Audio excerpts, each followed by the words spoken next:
all wonderful audience. We run, we win. This is James. Let's wrap up this how to vote series.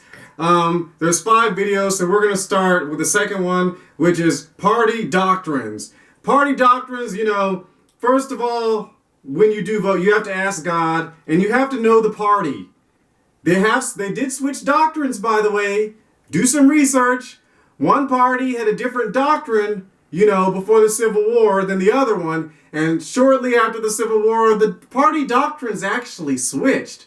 So the party that started the Civil War actually doesn't have the same doctrines they had before they started the Civil War. And it's very important that you find out you have to find out these doctrines. And you can't vote like your parents voted if they didn't know any better.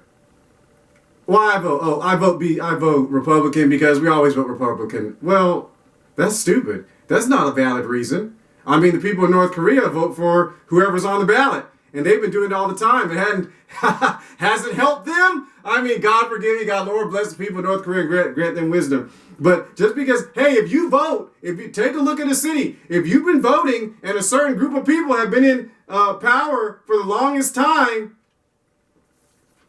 and you see the history, then it might be time for you to vote for a different group of people. But you cannot, my parents voted because my parents voted that way. That's not a valid reason for you to vote for anything. That's not a valid reason anyway. Oh, I like so-and-so, they're photogenic. That's not a valid reason. Oh, my friends say they're stupid. That's not a valid reason. I mean, you might want to look at their track record, their history, look at, did they ever own a successful company or something? The president is, like the president of a corporation. If he's going to be the president of the United States or the mayor of a city or the governor, they're dealing with budgets and stuff like that. So if the person's not a successful budgeteer, but you can't do that. You have to look at the party. But that's another thing. We're talking about party doctrines, but you have to look at their party doctrines and know it and vote accordingly. If you don't support a major part of their platform, don't vote for them. If you don't know what your party's doctrines are, you need to go find out before you vote for those people. Because like I said, they did switch and you need to find out. This is not, no, you can't, I don't agree with this, but I'm gonna vote for this anyway because I think. Now listen, just because you don't agree with what's in that doctrine was put together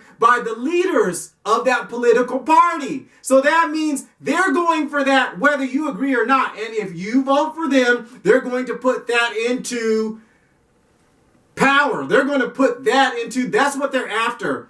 There is no person in charge of any government or state that is not usually 100% behind their doctrines. So you can't say, oh, I don't agree with that particular thing, but I'm going to put this person in power who does agree with it, but I'll be morally alleviated. This is another thing you have to do when dealing with choosing party doctrines. You must follow your conscience, not your cowardice. You have to follow conscience, not cowardice. You can't be intimidated. If you don't believe in something, you need to find the group that believes in what you believe in and not what they don't. If you believe in free speech and freedom of religion and certain things like that, there is one party that is for that, and there's another one that's not for it. So you need to go ahead. One of them's like, shut up Christianity. We don't want to hear that. We want to make it so anybody can do anything they want to except for you. Or in general like that. Oh, I'm a Christian, but, the Bible doesn't really apply to today.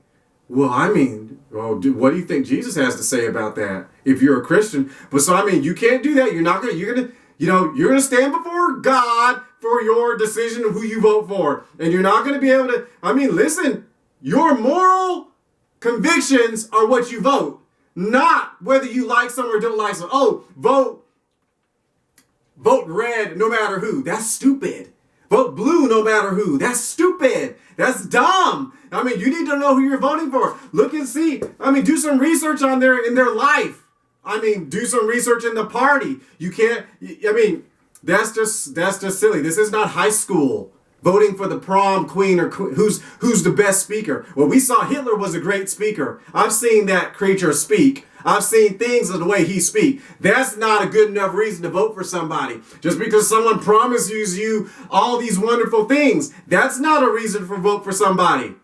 You have to. You must find out that doctrine for yourself, because you will reap what you sow, and it's your fault for who you vote for. And if that person says, it doesn't matter what he says, his doctrine is going to lead him and guide him, because, he's got answers to the people inside his political party. Let me be.